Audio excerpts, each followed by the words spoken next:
Warm greetings and welcome to your favorite channel, Waiting to Raw. Waiting to Raw is on YouTube, Facebook, TikTok, and other streaming handles.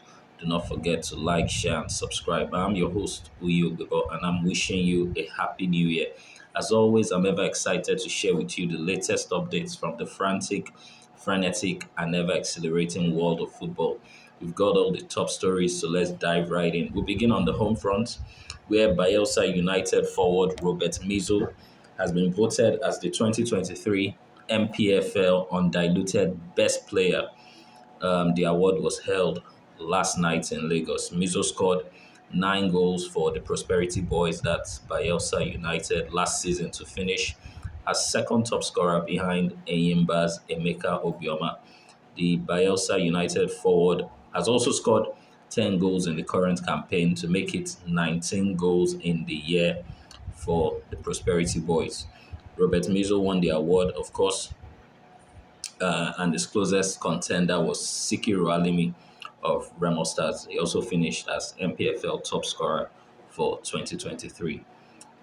In other news from the MPFL, in a captivating MPFL game between Kano Pillars and Kwara United on match day 16, which finished 2-1 in favor of Kano Pillars, Super Eagles captain Ahmed Musa expressed his elation at the electrifying atmosphere and commended the league's recent strides.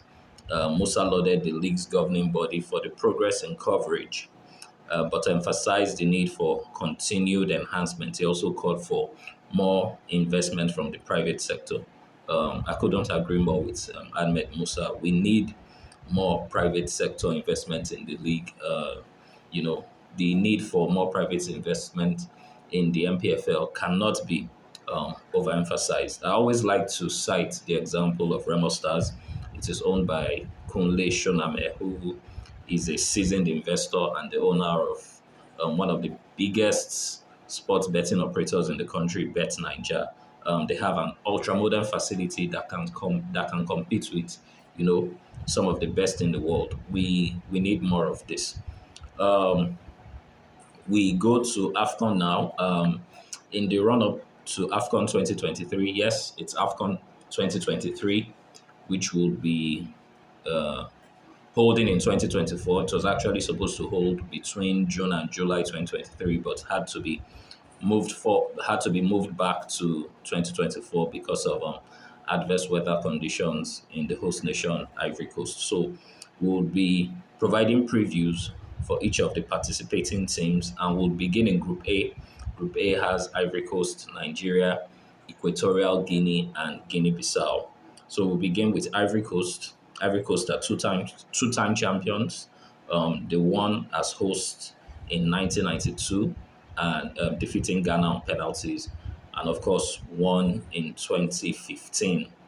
They are coached by John Louis Gasset, who was appointed in 2022. They have a good squad, boasting the likes of Sebastian Haller of Borussia Dortmund, Frank Kessie, formerly of Barcelona, and now of Al Ahly, Willy Boldy of Nottingham Forest, and so on. Yes, it's a far cry from the golden generation of Yaya Toure, Didier Drogba, Gervinho, and the likes, but that's in terms of start on, but it's still a good enough squad.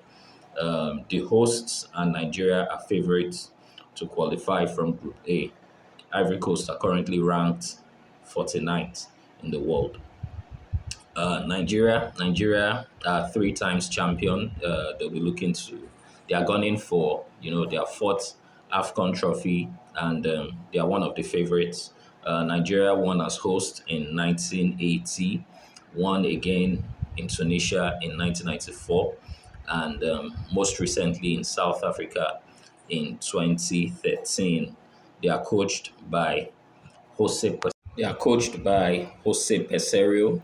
He's been in charge since May 2022. The Super Eagles boast a fearsome attack which features the likes of Victor Boniface of Bayer Leverkusen, Ademola Lookman of Atalanta, and of course led by the current African Footballer of the Year, Victor Osimhen of Napoli. Super Eagles are currently ranked 42nd in the world. Equatorial Guinea, Nazalang Nacional are attending their fourth AFCON. They are coached by Juan Micha Obiang. They've always advanced from their AFCON group. Their worst finish is a quarterfinal berth achieved in 2012 when they co-hosted with Gabon, and in 2021 in Cameroon. They finished fourth in 2015 and qualified second in Group J, level on points with Tunisia. Tunisia topping the group only on goals difference. They have the likes of Federico Bicoro, who scored twice in the qualifying round. They also have Josete Miranda and Jose Machin, who is, doing very well at Monza in the Serie A. They also have Sao Coco of Las Palmas and the vastly experienced Emiliano Unsue. Guinea-Bissau will be participating in their third consecutive AFCON. They are coached by Basiro Kande. The Jutus, that's their nickname. I think it means wild fox. I'm not very sure. They are no longer a surprise package when it comes to AFCON. They are yet to win a game, though, in all of their participation. Fransolino Ju headlines the attack for FC Midtjylland in Denmark and is a dangerous prospect. Mama Balde struck the only goal in an upset win over Nigeria in Abuja in March 2023. So we go to England now. Man United lost to Nottingham Forest 2-1. Uh, Tottenham Hotspurs defeated Bournemouth 3-1 yesterday, and Arsenal lost away at Fulham 2-1. They have now lost three in their last five outings, having lost just one in their first 15, and now they now dropped to fourth. Um, there's a prevalent narrative of Arsenal being a team that folds under pressure. It's not something. It's not a view I buy into. I think many of those cases can be explained. Last season, for instance, they had a young squad, and Manchester City were steamrolling every team that came in their path. I think when we consider that context, I think Arsenal did well. They did well to finish second and return to the Champions League. Um, but now I really can't explain what's going on at Arsenal. Though the season is, we still have a very long season. Hopefully they bounce back. In other news from the Premier League, from the English Premier League, Man United have decided not to extend the contract of Rafael Varane. The defender will be free to hold talks with clubs who are interested, and could move on a free transfer in the summer. In Italy, there were wins for AC Milan over Sassuolo, and Juventus also defeated Roma, while Inter were held 1-1 at Genoa.